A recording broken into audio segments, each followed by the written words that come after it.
Welcome to the Pindown, a Detroit Pistons podcast. I am your host, Wes Davenport from Motor City Hoops and Detroit Bad Boys. And as always, I am joined by my stellar co-host, DBB's draft expert, Blake Silverman. Blake, how are you doing today, man? Doing good, Wes. And today was a big day for you, so I have to give you congratulations. I don't want to butcher exactly what it was, but I think I can confidently say that you are 1 degree greater as of today. I am. We went through, didn't drive out. My parents drove out, but we flew out to Washington, D.C. area, graduated from George Mason University with a master's in economics. And yeah, man, crazy journey. It's been a lot of fun. I'm pumped on it.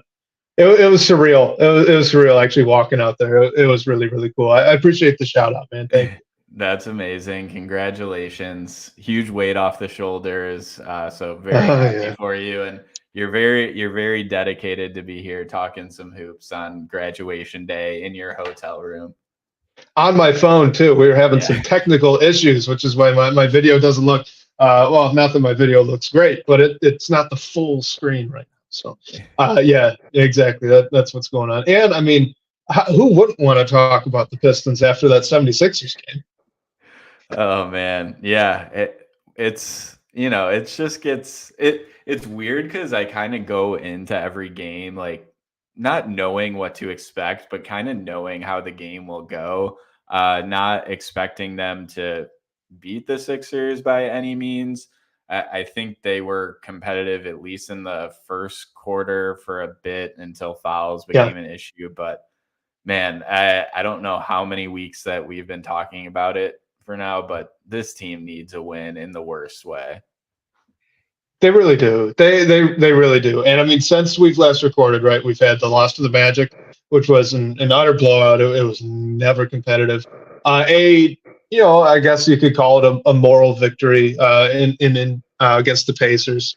That was a good game. It was a closer game. They just, you couldn't get a stop in the fourth quarter against a really almost historically good Indiana offense. So, I guess grain of salt on that one. But this Sixers team, man, they're good. Joel Embiid is – I don't love watching him play, but he is an incredible talent.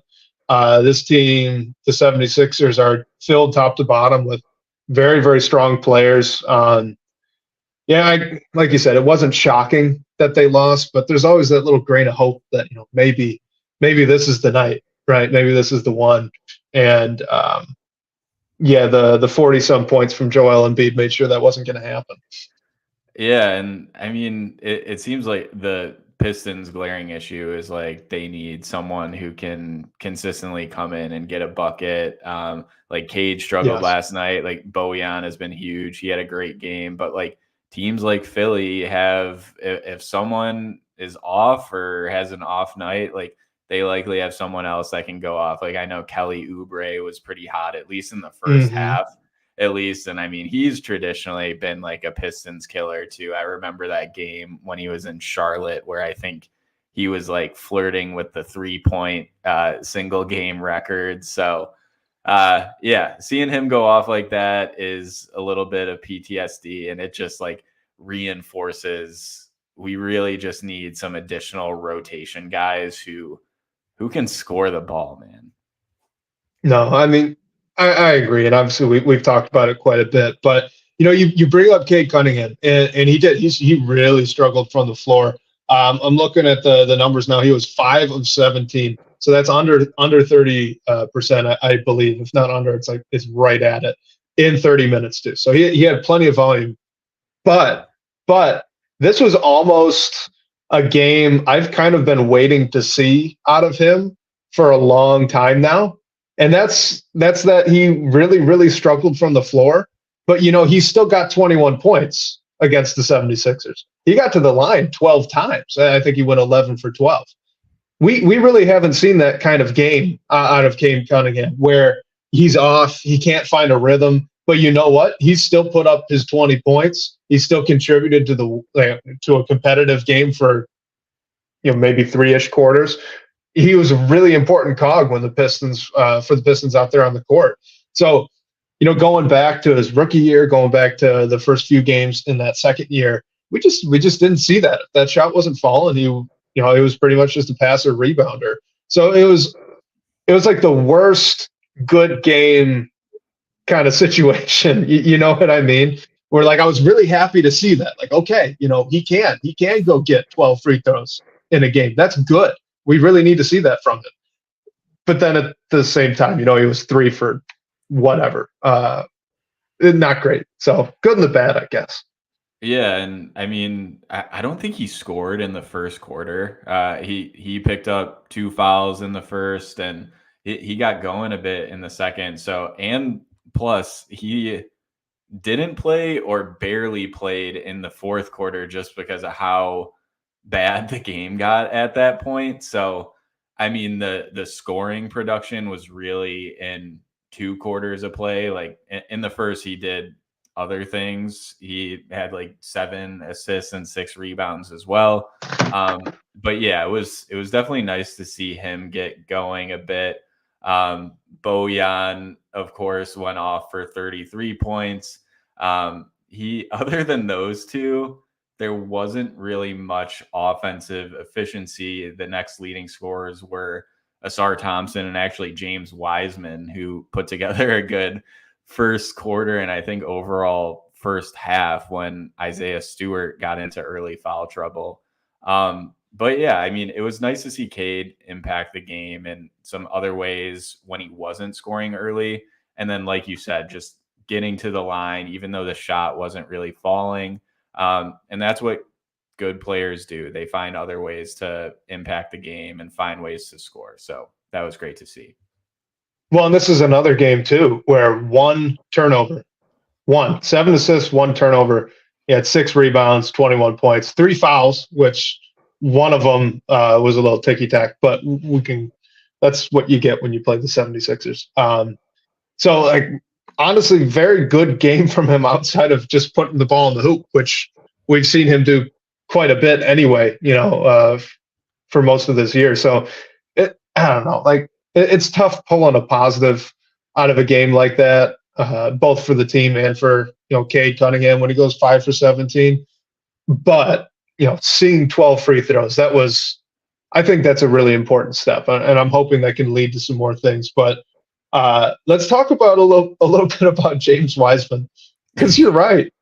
He was balling out for a little bit. He was making Embiid work on both ends of the court for just a little bit. It was impressive. I did not see that coming. You could have given me 10 guesses on what would have happened in that game. James Wiseman playing really well against Joel Embiid. Never would have guessed that. That was great. Shout out James Wiseman.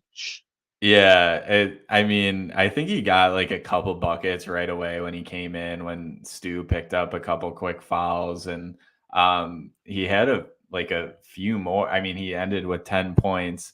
It was like, I think the matchup wasn't good for us, like just in general. Yeah. And then when you consider like Jalen Duren mainly being out with injury and Stu getting the main assignment on Embiid, you also have Marvin Bagley hurt. So James Wiseman is really your only other guy who can play the 5 besides Stu.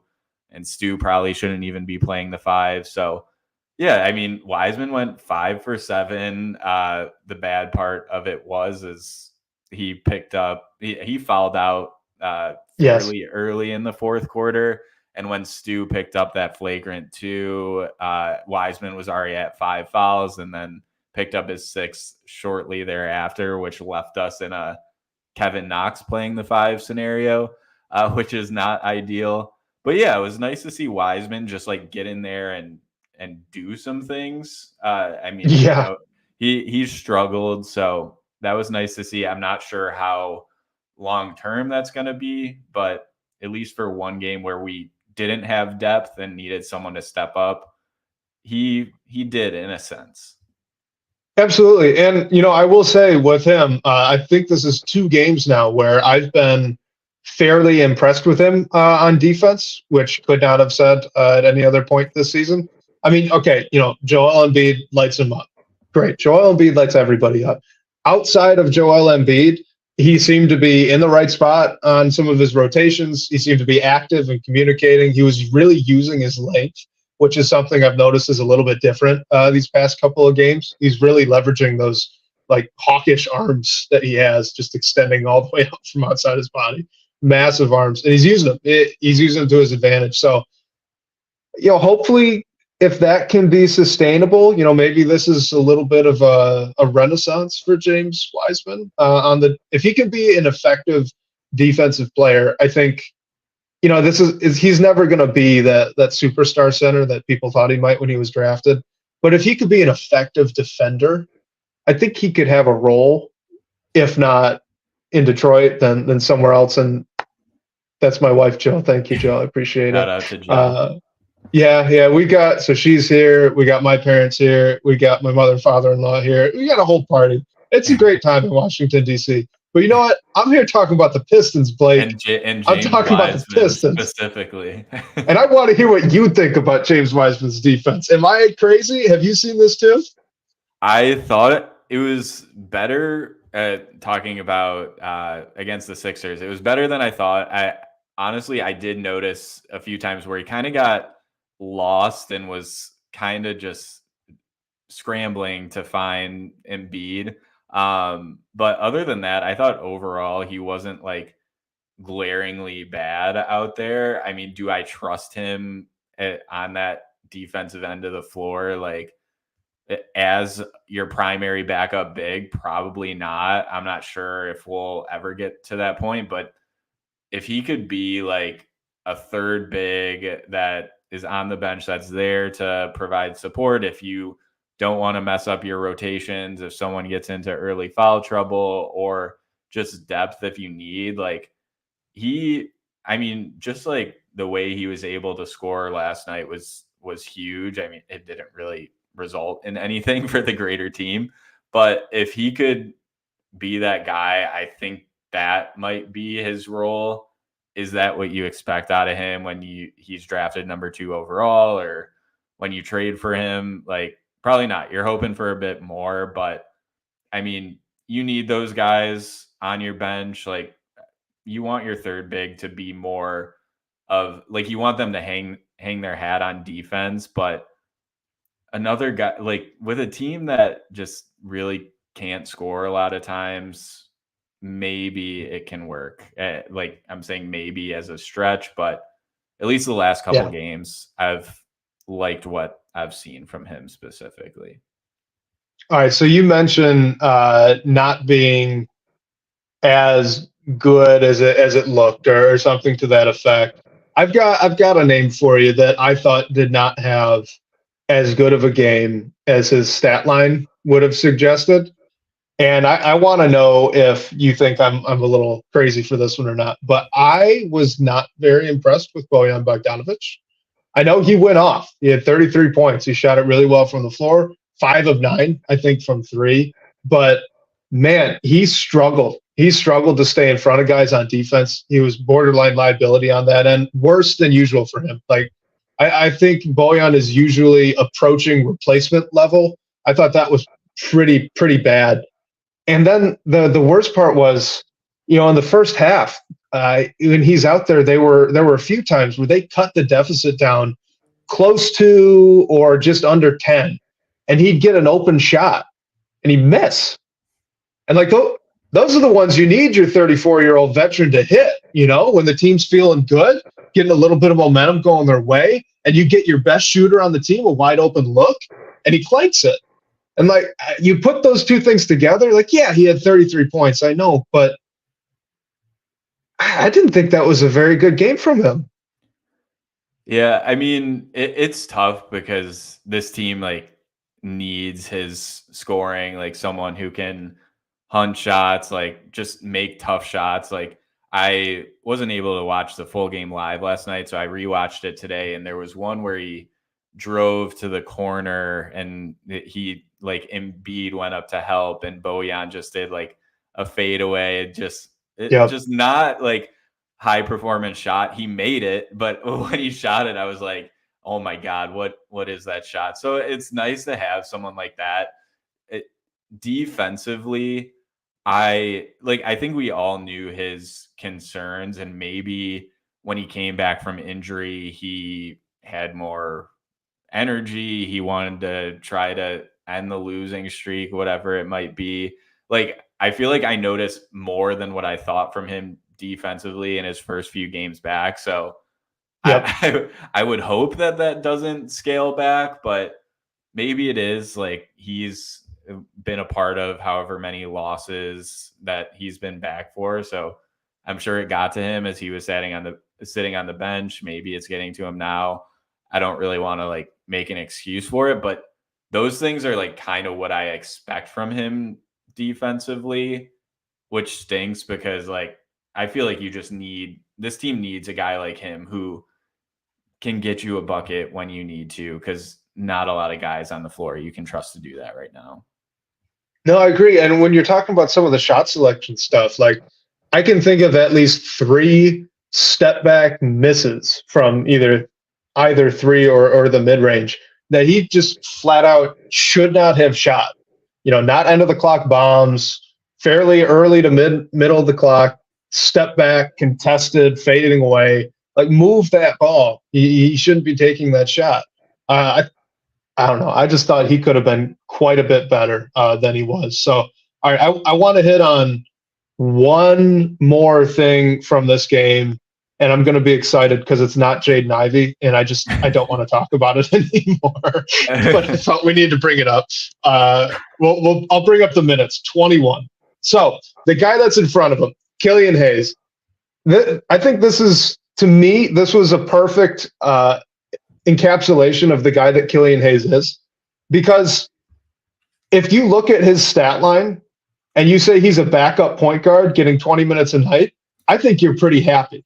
6 points, 6 assists, 3 rebounds. Yeah, he didn't shoot the ball well, but I thought on ball his defense was pretty solid. There were a couple of lapses here and there, but generally pretty good. So like a solid night, generally a solid night.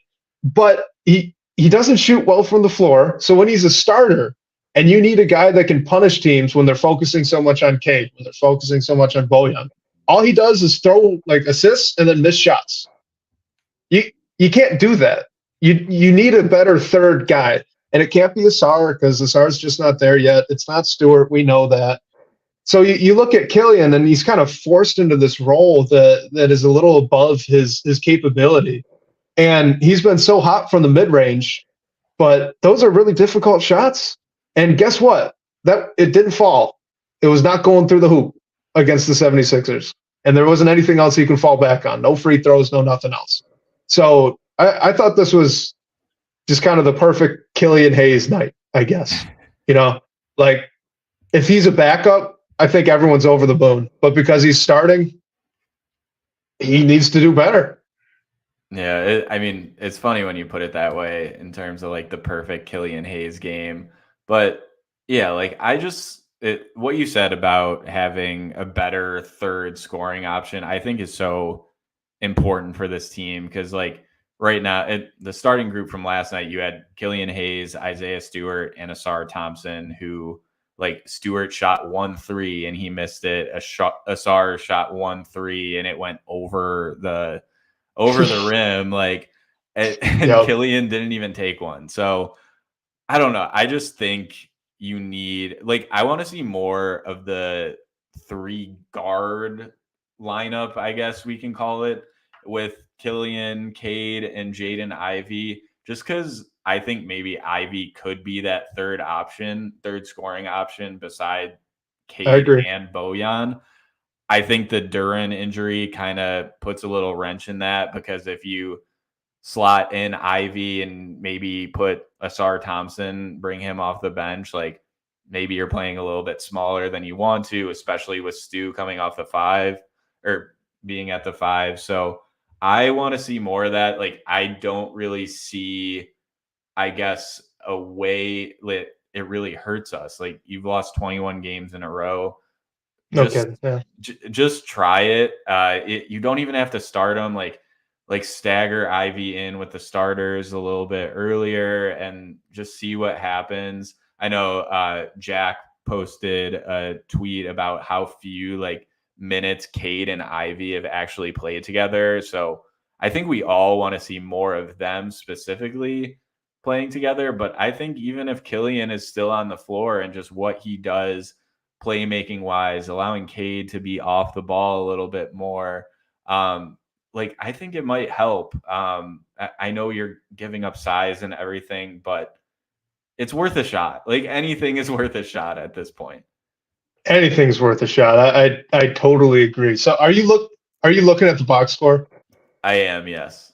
Oh, bummer. I was going to give you a pop quiz to see if the third leading score was in double digits or not. They are, but we did this a couple weeks ago, and yet again, if you weren't looking, it's a good question. You're not. Did they? They did. It was 10. It was Asar Thompson and James Wiseman. Yeah, all right. I wouldn't guess that Wiseman would be one of them. No kidding on that one, right? Yeah. All right, Blake, before we get into some questions, the Pistons played the 76ers again on Friday night. They're still short Jalen Duren. They've got nothing to throw at Joel Embiid. So here's what I want to ask you. If you could give me a couple keys to the game, if they're going to pull off a win, what has to happen? It sucks to say it, but the thing, and this isn't a well thought out answer, it's kind of just what jumped out at me when you first asked the question. I think Cade just needs to get going, scoring early, even though he had a great game when it's said and done. But I remember in the first quarter when I was watching it, he picked up that second foul towards the end of the first. He was 0 for 4, 0 for 5 in the first quarter. I think if he can come out hot specifically, that would go a long way. Bojan is going to get his shots. He'll probably give you however many points as well. And it's asking a lot of Cade Cunningham. Really this whole season has been. But I think if he can find a way to get going early and maybe just find a way to sustain it, we wouldn't be trying to claw our way back up as much. So I think that's the answer. It's kind of asking him and a lot of people around him to be perfect, which we know that they're not. No one is. This team can't make many mistakes, especially when you're playing a team like the Sixers. So I just think the answer is Cade to me. Well, what about you? That would have been one of mine for sure. If Cade could have a big game, then it covers up a lot of problems. And like you said, the margin of error for this team right now, for whatever reason, because they do have a decent amount of talent, but for whatever reason, it's not clicking. So the margin of error for this team, really, really slim. And against the 76ers, who are very good, somehow even slimmer. So a lot of guys are going to have to be perfect. I would say, one thing, something that we've talked about, if you could get a third banana going, I don't care who it is. Killian Hayes, go have yourself a night. Something. Jaden Ivy, maybe. If you're allowed to play more than 25 minutes a game, go score a bunch. Go have fun. Maybe James Wiseman, make Joel Embiid work. I don't know. But they need a third guy that can push close to 20. And if they can do that, I think that would go a long way. Something else that the Sixers always do to the Pistons, it'd be nice if you could flip the script a little bit, would be if you could get the 76ers in some foul trouble, which Cade tried his darndest, and miraculously it did not happen anyway.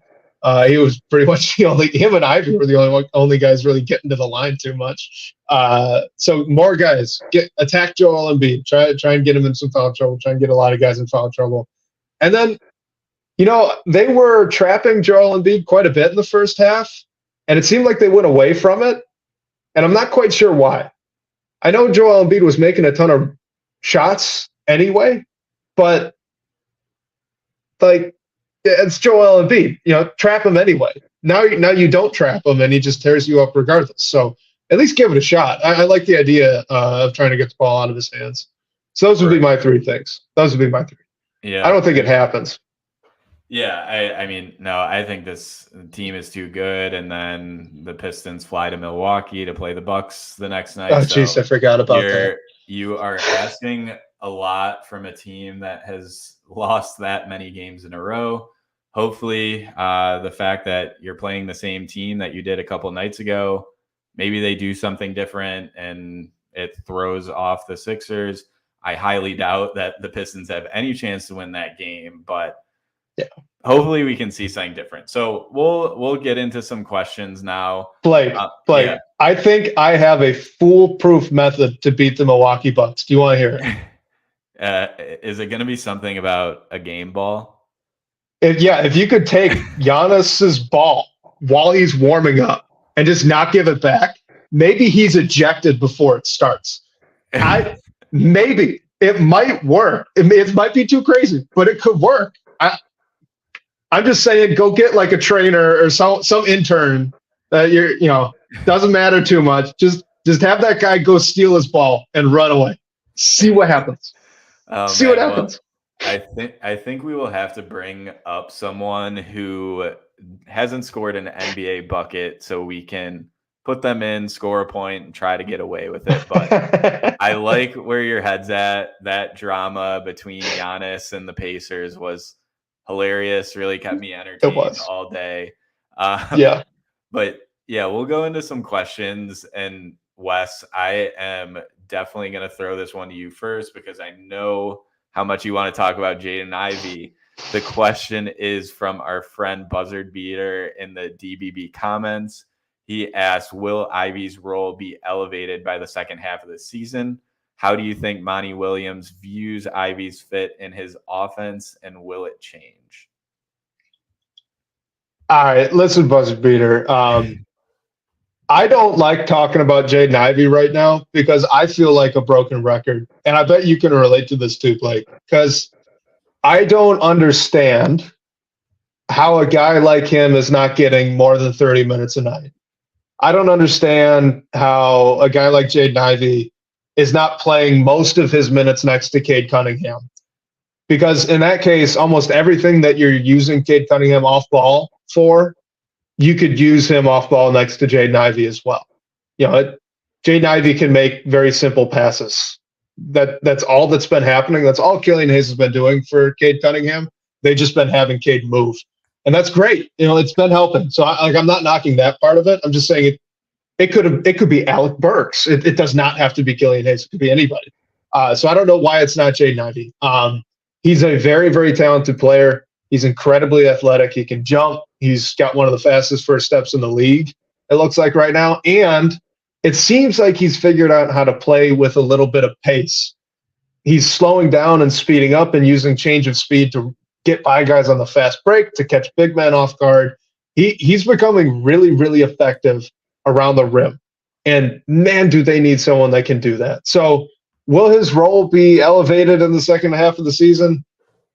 I hope so. I thought twice now. There were two separate occasions this season already that I thought, okay, Jaden Ivey is now going to be a featured guy. The first was when he made those first couple of starts in a row when Killian Hayes had gotten hurt. And I thought, okay, maybe this is Jaden Ivey taking that role and he's not going to give it back. Not how it played out. And then against the Pacers, when he had a really nice night and he played 34 minutes. That was the first time all season he was over 30. And he played really well. It's like, okay, maybe he doesn't start, but he gets starters minutes. I'm cool with that. I'd be fine with that. Nope. Back to 21 against the 76ers in a game where, man, they really needed someone to get to the rim. And he even had 6 free throw attempts in only 21 minutes. Like, I don't know what more the guy has to do. So in terms of how I think Monty views Ivy's fit in the offense, I don't know. Like, I'm not going to play armchair psychologist or anything with Monty Williams.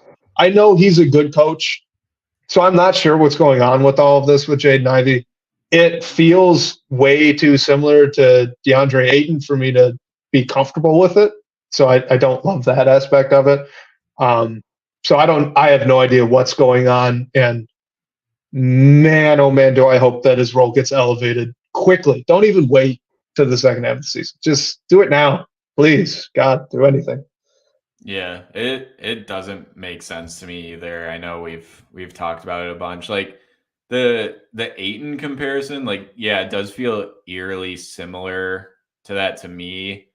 But I think there was a bit more of like maybe like a personality clashing with Ayton and Very Monty. true. Like like Jaden Ivy doesn't seem like there would be any of those issues to me. Like he just seems like an all around good guy. If he's frustrated, like we don't know it. Like, yeah, would I be a little bit worried that he's just like internalizing it and like going through it, and this is like really getting to him too? Like, yeah, but that hasn't really like translated to the court at all for me. Like last I night, agree. like I felt he even looked good. Like, yeah, has he made some defensive lapses? Yeah, but like the effort is there. Like he had like a crazy block last night too that I was just like who Yeah. is this guy? Like the if there is anything like going on between like him and Monty behind the scenes, then he's doing like a great job of hiding it, in my opinion. Yeah. So I can, like you're saying, I can only see his role increasing. But that said, week after week, we've came on here and been like, Jaden Ivy played a great game. He got 30 minutes. And then the next game, he doesn't play the entire first quarter, and we don't know why. And then he's in the game for like 20 minutes. So it doesn't make sense. All we can hope at this point is that it changes. Um, and Yeah. I also wanted to bring up like our friend YouTube user's comment right here because I feel like it kind of relates. He asked if our guard rotation is a strength like people thought it would be. Will it be in the future? And if it's a weakness, why is that the case? Personally, I think there's like a lot up in the air with this one, personnel wise. Like, what is this team gonna look like by the end of the season, next off season? I like I mentioned I want to see that 3 guard lineup more. Like I don't see any issue with trying it, and if it works, like keep going. So I think I see that guard rotation as a strength, and you also have a guy like Marcus Sasser who's struggled but has shown some flashes, and you have him in your system that's developing. I think we've seen some flashes from him that prove that he can be a legit backup point guard or spark off the bench one day. So I see it as a strength, but a lot to be determined because of all of the turmoil going on right now. What do you think, Wes? Well, I think to the first part of that question, like, is the guard rotation a strength like people thought it might have been in the offseason? I mean, short answer is probably no, right? I mean, you don't. This is the one area where you can point and say they don't have Monte Morris, and you're totally right. They don't. They don't have a guy that is, or at least last season was one of the best backup point guard quality guys in the NBA. Like they don't have him, and he'd be playing quite a bit right now in this guard rotation, and would make it look quite a bit better. So there's that. Part of it I do think is a little bit of coaching, and who am I to judge the rotations? I'm not an NBA coach. So that being said, you look at Cade's playing well. Killian Hayes has been up and down, but Jaden Ivy is one of the most talented guys on the roster. He's not playing as much. Alec Burks has been really cold. And Marcus Sasser, as much as we like him, he's really gone through a cold spell recently. It looked like maybe he might turn a corner here. He played well in the fourth quarter against the 76ers in the garbage time minutes, but who knows if that really carries over. So I'm not sure that the combinations that have been used in the backcourt so far have been quote unquote the best. And when you're missing a guy like Monte Morris, who would have played such a pivotal role in the rotation, like, yeah, the guard rotation's not a strength, at least not compared to what I thought it could have been, if that makes sense. And, hopefully Monte gets back soon and they can fix that, but who knows? Yeah. Yeah, it's just there's so many issues with the team. Like to me, I feel like at least in the guard room, even without Monte Morris, like they still have, I can't call it like depth, but they're a lot more, I guess, like solidified than I would say the front court is, at least now with the Duren injury. So I don't know. I'm at least hopeful that at least the trio of like Cade, Ivy, and Killian, whatever Killian's future looks like with the Pistons is to be determined. But Sure. I think there is something to it. It's not working right now, but I think each of them have shown something individually and together to a sense that it could work. It's just such a question mark right now based on like what's going to happen with this franchise. We've all been talking about something needs to change. What's going to change? I don't know. Yeah. So No, yeah. absolutely. And real quick, if I could jump in on one of them, if we're looking for a weakness, right, with this guard rotation right now, honestly, it's probably 3-point shooting, isn't it? I mean, you're looking at Cade. He's been better recently, but better, I think, is 34-35% on good volume from three. Killian, we know, can't shoot from three. Sasser's been cold. Burks, I don't know what's been going on with Alec Burks, but I'm not sure he could hit water if he fell out of a boat. And Jaden Ivy's 3-point percentage has dropped too. So that's all of your rotation guards, and none of them are shooting the ball well. That's, again, Monte Morris probably fixes that. Monte is a very, very good shooter. But right now, man, yeah, one of them needs to start hitting some 3-point shots. Yeah. Yep. The Burks cold spell is surprising. So hopefully whatever is going on, he gets through it. Cause yeah, he only played 13 minutes against the Sixers. And that's a guy I think a lot of people thought you can play him like 20, 25 minutes a game if you need him to. Yep. He'll get to the line, he'll make shots. So hopefully he gets on the other end of that soon. But we will stay on coaching actually with a question from Nain Rouge from the DBB comment section. He asked if it took that much money to get Monty Williams to come to Detroit. How into it, I believe he means the job, is he? What is your feeling about the job he's been doing so far?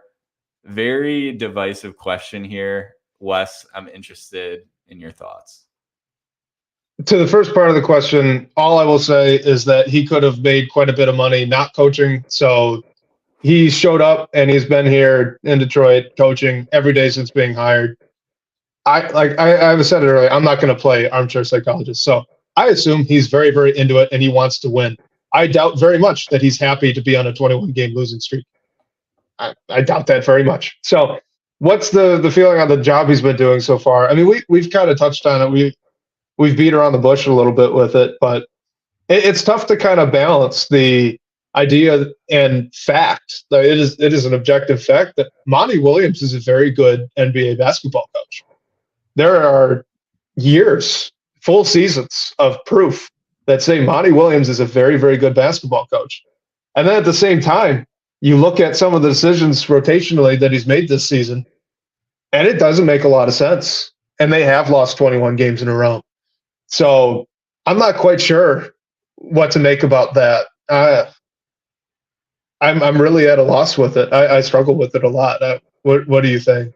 Yeah, I mean, I think for the first part, like whether he's into the job, I don't think we can really question that. Like, and I'm just doing that. I'm not saying that based off this season. Like, I understand how people can ask this question. It's just after everything we've seen from him as like from his playing days as a coach, even like as a human, like I am confident that he is into it. Like he wants this streak snapped. Like I mean, I just like remember what he did in Phoenix and specifically in that like bubble run and just like seeing how he brought that like young group of guys that probably wasn't very like confident that they could win at a high level, like brought them together, went on a run, didn't make the playoffs, but the next year they acquired Chris Paul and had that much time together and made a run to the finals. Like he did an incredible job there. And not in New Orleans too.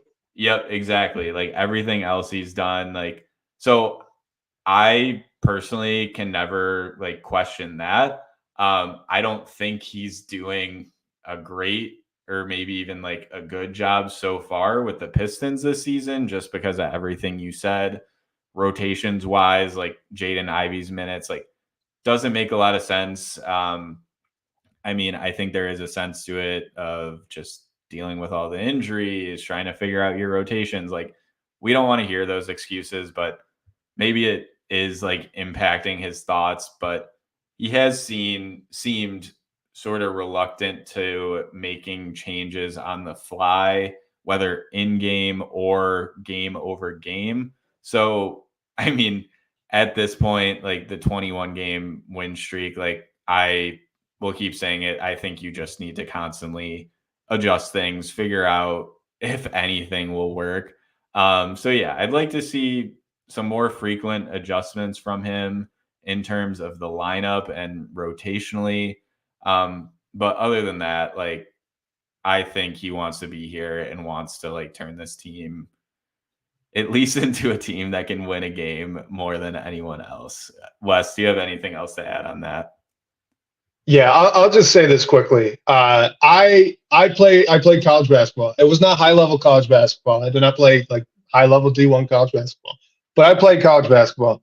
And let me tell you the amount of work, effort, buy-in, competitive, like compete level, all that intangible stuff that it takes to play low level college basketball, really, really, really high. All right. So if you start climbing up the ladder, up the divisions, up into Europe, up into the NBA, I don't care if you're a player. I don't care if you're in the front office. I don't care if you're the coach. It takes a lot more compete level and buy-in and all this intangible stuff that we're talking about right now with Monty Williams.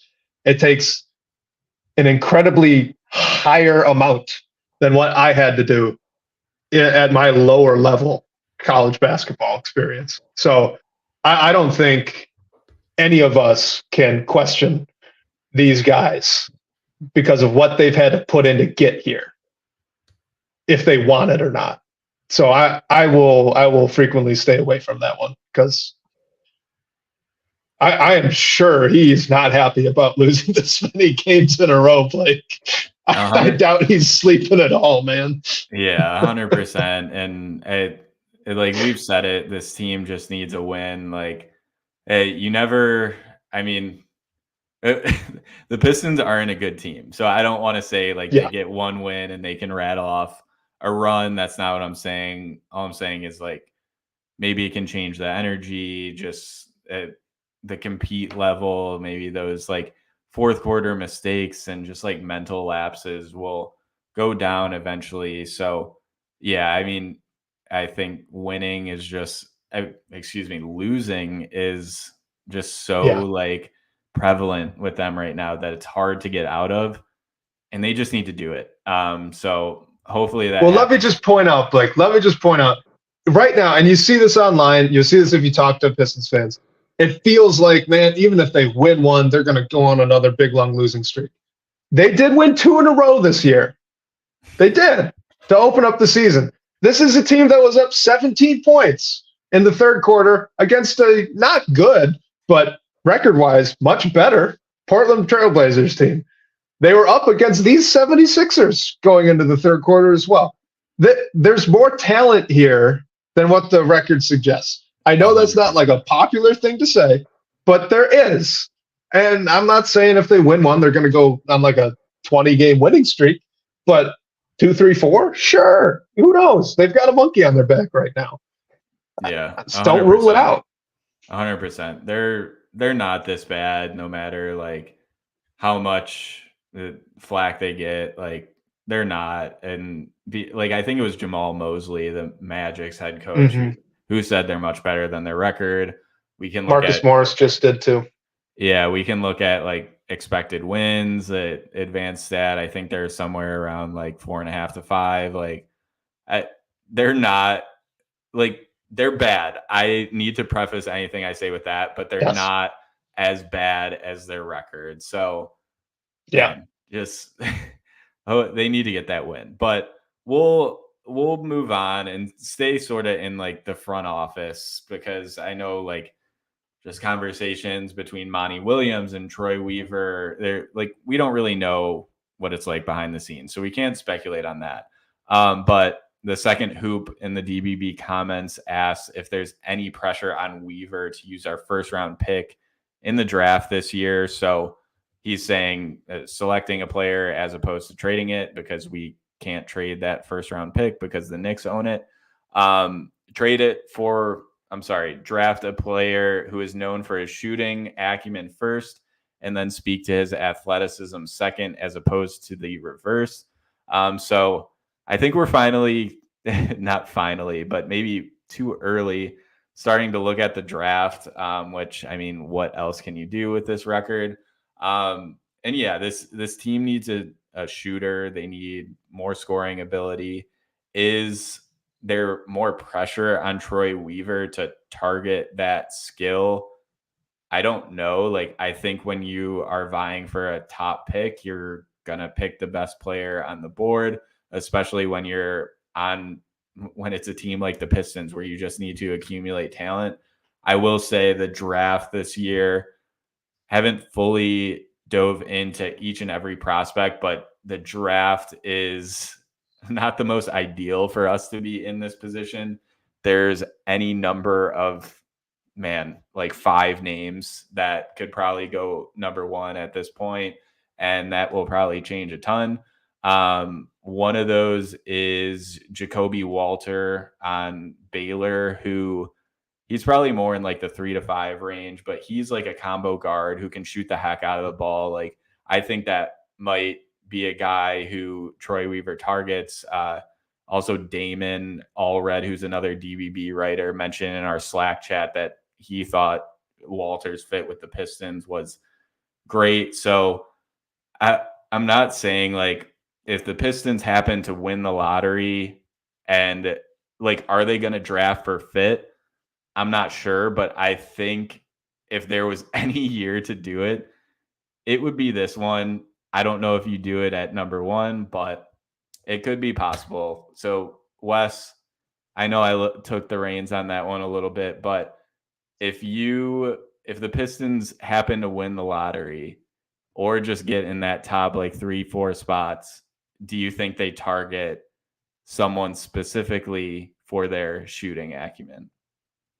Well, Blake, I am glad that you took the reins on this one because, well, for 2 reasons. One, I really haven't started looking at the draft, so I have no idea who the options would even be at this point. I have a vague idea, but not nearly to the level of most other analysts at this point, especially draft experts such as yourself. So I am glad that we kicked this to you first. Loosely.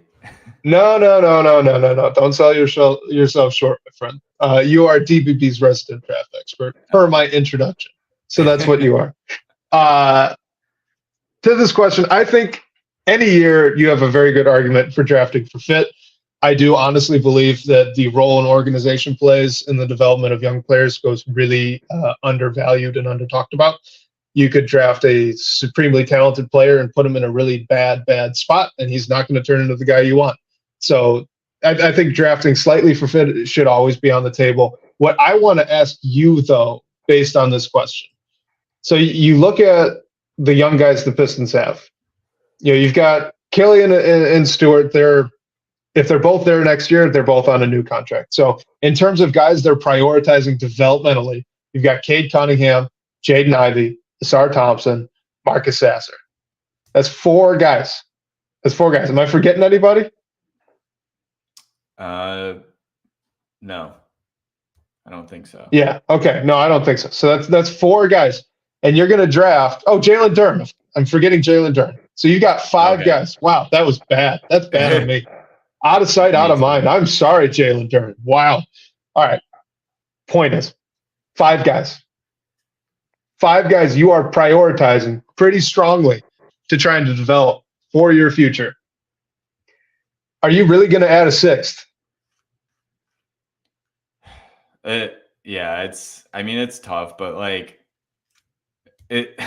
I'm just going back to what something is probably going to change. I don't know what it is. Like, I think it's mainly that like 4 of like Duran, Asar, Cade, and Ivy, whether one of them ends up like getting traded or what it ends up to be.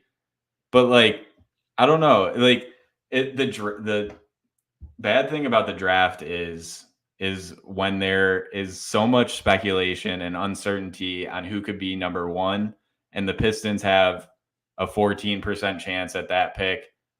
Say they end in the top 3, like, yeah, there's going to be a team that wants to like targets a specific player, is up with them. But like, when there's so much uncertainty, like, other teams can't say, I'm going to go up, like move up to get this guy. And like the Pistons are then put in a position where they have to make a pick. And say they end up number 1, like, you just have to take, in my opinion, the best player on the board. A lot of people's best player on the board is going to be different this year, at least as it stands now. And then try to make it work. Like, yeah, you're going to have to pay everyone down the road if you see them all as part of the organization. But I don't think you can, I guess, like opt out of that opportunity just because like we already have guys at home. I mean, if it can get you something in a trade, like someone that can support and put around those young guys, like, do it. I don't know if that would happen, especially this year. What do you think? I don't think that you can practically develop and focus on developing 6 guys. I don't know if that means you trade a pick when we get to the offseason for a fleshed out player, or if you move one of these 4 or 5 guys that would be kind of core pieces in right now on this rebuild, and then you go in and you take that pick knowing it's going to be high. I could see an argument either way, but I'm not sure how you can practically maximize the development of 6 high potential NBA basketball players. Call it 5 high potential NBA basketball players at the same time. 1 at a time, 2 at a time, 3 at a time. Sure. 5? I don't know. Yeah. I don't think you can. Yeah, you can't pay all of them, which makes it tough. And well, they gotta be good enough to get paid. Like, and right.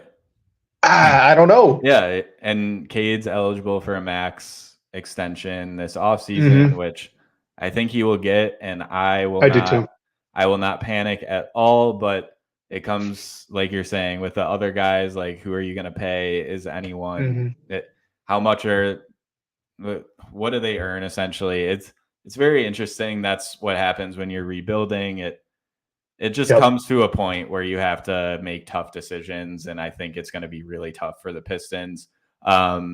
Before we move on, YouTube user asks who my top pick is for the Pistons right now. Nice. I'm just going to bring back up Jacoby Walter, because like he mainly plays off the ball. Like, there's some like playmaking concerns. He's 6'5", so not like super tall, but he has a really long frame, and he just like shoots the heck out of the ball. Like, I think he's the best fit for the Pistons right now. And the funny thing is, if the Pistons win the lottery and pick first, they could pick him. If they fall out of the top 4 and pick 5, he might still also be there, which is probably crazy to say, but the draft is just wide open right now. And also with, Alex Sarr is also another guy who is maybe like debatably the top prospect right now, but I just think Walter is the best fit. And if anyone listening or live with us right now is a Michigan State fan, he is playing at Little Caesars Arena on Saturday against Michigan State. So be sure to check that one out, and you can get started on your draft scouting. But we will move on to the next question. Sort of staying in the realm of trades, would whoever calls the shots actually trade Jaden Ivy? Wes, what do you think? You guys really want us to get into the heads of some of these decision makers, don't you? Wow.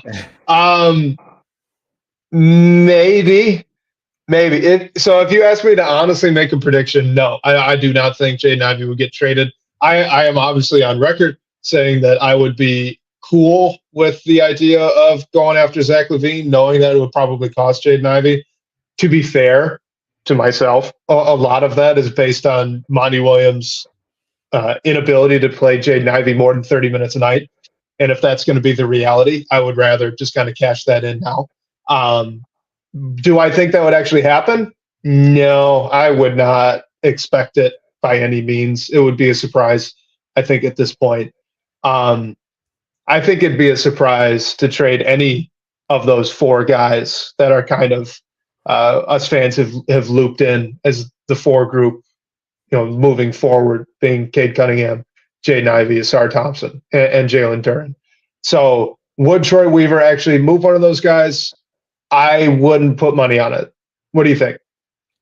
Yeah, it's funny because I thought that he would be the one of that group that maybe if there's someone out there that you can go and get a star, just like a second scorer, like a Zach LaVine, I would be fine with it. But I mentioned back then, and it still remains true. I would be super scared to trade Jaden Ivey just because. Oh yeah, he is part of that four, first of all, and two, we haven't seen the full potential of what he can do. If you trade him to a team like the Bulls and he just breaks out and then we have to play him 4 times a year, that would not be fun for anyone involved. So we can't speculate and get in the head of all the decision makers. Right now I'm leaning towards no, because is trading Jaden Ivey a full panic move? I don't know. I think it's at the very least a semi-panic move. And I don't know even how bad it is. I don't know if anyone is going to press that panic button to the sense of sending one of those young players out.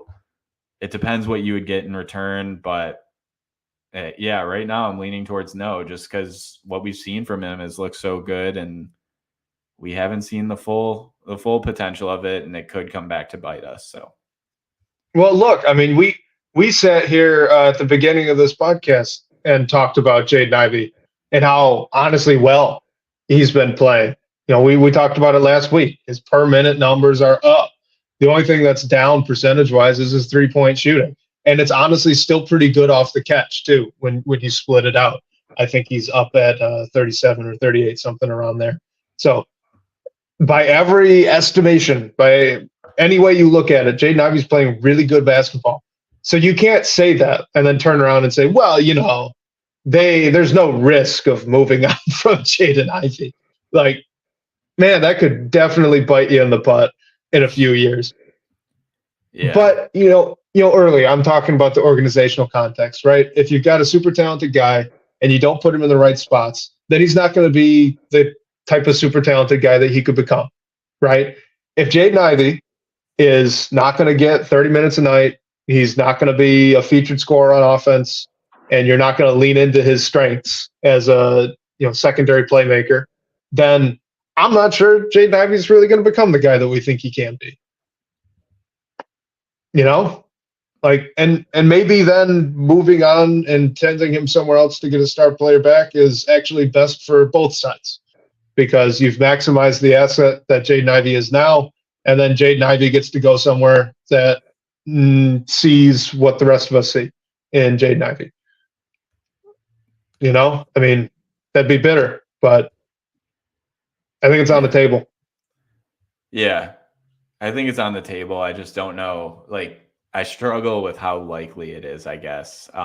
Me too. And a YouTube user brings up, is there any pressure on Weaver to do something before the draft to keep his job?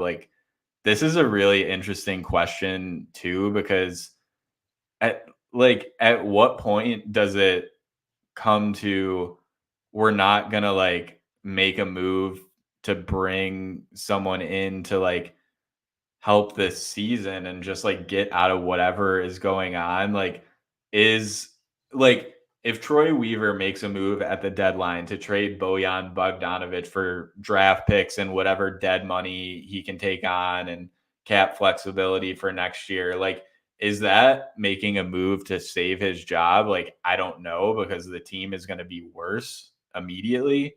So like, can he do like a magic trick and have someone take on Joe Harris's contract and somehow have the team get better from that? Like what's the move he can make right now that brings him job security, I guess, after this year? Like what's a move he can make to make this team better right now that's realistic is what I struggle to come up with. And I think if he were to have to make a move to keep his job, that move has to be making the team better immediately, because if he makes the team immediately worse for draft assets and cap flexibility, then all the like uproar about his job is just going to get even louder. So I don't know. Wes, what do you think? I'll just say this, Blake, how many games have they lost in a row? 21. Who's the GM? Troy Weaver. Has he been fired yet? No. I don't think he's getting fired this year. Most owners would have pulled the plug sooner than this. Most teams probably would have yanked the cord on this a lot earlier into this losing streak, with how early it came into the year, what the expectations were for the team internally, by all accounts, right? It sounds like everyone involved with the organization was expecting them to be playing, meaningful games into the spring.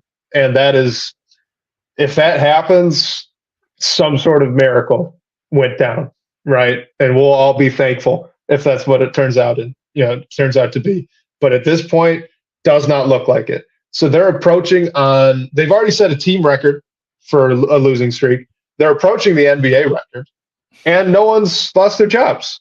You could be upset about that. You could be happy about it because they've been stable, right? And there is a lot to be said for stability in this league. I am not going to argue that. So take that for what you will. But I would be shocked if there's any movement on him being let go during the season. And if he makes it through the season, then why wouldn't you give him another offseason with a lot of cap space, with a lot of draft capital, to say, hey, turn it around now, or next year you're out? You know what I mean? Like, it feels like, if it hasn't happened by now, that he's at least safe for a little bit. And yeah. I'm not even sure that's the wrong way to do it either. I don't want anyone to think that I'm upset about this. I could see it. I think it makes sense. Yeah, I mean, I think there is an argument of like, what is this team on pace to win, like 7 games, if that, at this point? Like I think there is argument that if they are this historically bad team, like do you let Troy Weaver have control over that cap space in another draft? Like, I think that'll be interesting when we get to that point. But like you said, it's gone so far already. Like, and yeah, we're recording on December 14th. So tomorrow is December 15th, when all the players who sign new deals in the offseason are eligible to be traded, which is like the unofficial start of trade season. A trade isn't likely to happen soon. Like, they rarely happen. But I think this is when like things will start to happen. So I don't know. Like, I feel like we're going to make a move. I don't know what it is. And I guess how big or little the move is will like tell me where Troy Weaver and I guess the rest of the organization's head is at, because as much as we want to know where their head is at, like, we don't right now. So that'll give us some inkling a bit. So well, let me ask you, Blake, like, from my perspective, I think you look at this team right now, and I'm not sure that any, kind of middle of the rotation move would do all that much to help. I'm not sure if you could add, 3 role players that are solid, if that would really lead to that many more wins right now. So I almost think that if you're going to make a move this year, like you should try to cash in something. Maybe that's just bullion and getting creative with the protections on the pick for this year, right? Moving that pick. Because you can basically, theoretically, you could guarantee it if the Knicks don't get it, and the Knicks aren't going to get it. So you can make it happen, and probably cash in on a bigger fish. I'm not saying like a capital S star player, but at least someone that can knock a couple of these guys down a peg in the pecking order, right? I feel like that's the only path to actually improving the team right now. Yeah, I think the tough thing for me is like if we're leaving like Ivy and the young players out, like your best trade asset is Bojan, but like trading him, even though long term he doesn't make sense for this team, like that makes your team worse, most likely. I don't know how much worse anyone can really stomach. If it, like contenders will definitely be interested in him, like what will they give up and what will the Pistons be willing to take back is the interesting question for me. So we'll find out soon. I'm confident there's going to be a move, but agreed. I don't know. But hopefully it's just someone that can score the basketball, man. And I'll say this really quickly. If they do make kind of a smaller move, they need more second round picks. They do. Like, no one's going to like that. But if you look at their draft cupboard, they don't have a lot of second round picks. For a team in as rough of a spot as this one is, cheap shots at rotation players, really, really valuable. It would be great if they could add some second round picks. Yeah. And those help you with like trade flexibility as well. Yep. I saw some rumors about like Keldon Johnson possibly being on the market today, which I thought was interesting. So maybe we can poke around there. A couple teams who are going through it right now could find a way to help each other out, maybe. But oh man, if that's not shuffling deck chairs on the Titanic, I don't know what.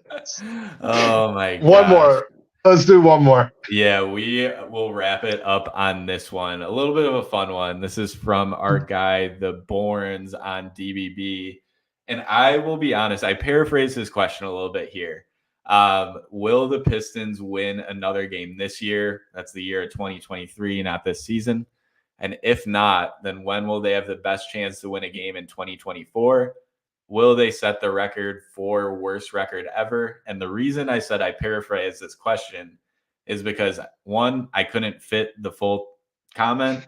And two, he also looped in, will they set the record for worst record ever to be in similar company as the Detroit Lions and Detroit Tigers? And I wanted to leave that off the screen, but I had to mention it just because, man. I hope not. Okay. You know what? Will they win another game this year? So their next games, here are the games they have going into the new year. They've got the 76ers, then the Bucks, the Atlanta Hawks, Utah Jazz, Brooklyn Nets twice, Boston Celtics, and Toronto Raptors. There are a few potentially winnable games there. The Jazz are obviously beatable. I don't think the Hawks are, juggernauts. The Raptors are beatable. And, the Brooklyn Nets twice, like Brooklyn's solid. They're not incredible. I think some of those could be wins. I do honestly believe they get a win here before the end of the year. I do. I think it'll probably happen. I don't think people understand how hard it is to lose this many games in a row in the NBA when all of these guys are incredibly talented basketball players and all of these coaches are the best in the world. Like, it is, there's a reason this does not happen a lot. And it's so shocking that there are two almost 20 game losing streaks at the same time right now. There's a reason that it's rare. So it's already hard to get to where they've gotten. I think they're going to get one coming up shortly. I don't know who though. I don't know who. Maybe they like surprise the Bucks. I don't know. They beat the Bucks once last season, I think. Yeah, I mean, when I was looking at the schedule, like I think they'll get one, but like I don't know. What do any of us know at this point? But they might get two. Oh man! If they win one. But I kind of looked at that like Brooklyn back-to-back as one that stood out to me, especially because we go to Brooklyn and then have a couple days off and then get them at home the day after Christmas. I know everyone's looking at that Utah game right now. I don't know. I feel like that's one, like we're probably still going to be on the streak at that point, and that's going to be one that we all have circled that is a game we should win to snap it, and maybe it's not. So I don't know. Anything can happen on any given night. Like we've talked about, they're going to just win a random game, one that they're counted out of, and that'll be that. So I'm looking at that Brooklyn back-to-back personally. I don't think you're going into Boston winning a game, and I don't think they beat Toronto either. If the streak heads into 2024, so the Pistons start the new year on a West Coast road trip, which I feel like could not be worse timing. Okay, but Rockets, Jazz, Warriors, Kings, Spurs, Rockets, like Wizards. There are a lot of games in early January they can win. There are a lot. I have that game on the 10th, home against the Spurs, circled, because no matter if both of our streaks are broken, that is going to be a fun one.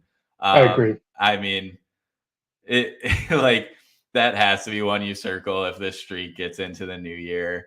I mean, man, I hope it doesn't. I feel like every week we come on here and say like they're going to get one. It's a matter of time, and it doesn't happen. Unfortunately, I don't think they're getting one in the next three, but you never know. So, man, all right, here's my soapbox, and it'll be a short one. They're not going to go 2-80. They're not. Like, it feels like they might right now, but they won't. Like I can say that extremely confidently. They're not going to go 2-80. So there's going to be a few wins that come in here. And are they going to be the worst team in NBA history? I doubt it. We've talked about it. They do have a lot of talent on this team. They are better than this record. Maybe it's only 3 or 4 games better than this record, but if they've won 3 or 4 more games than they have right now, we're not talking about them like this. We're just normal disappointed. We're not, punt it to the moon disappointed. So I'll give one more game that maybe they can win. And we talked about this game earlier. You brought it up with the Nets. Playing a team back-to-back in the NBA is generally difficult to win them both. Generally. It's usually pretty tough from one night, 2 nights later to go beat them again. Sixers. I think you never know. They could. I think they could shock them. And it is tough. It is really difficult to beat a team twice in a row like this. The Pistons just played them. They just watch the film. It's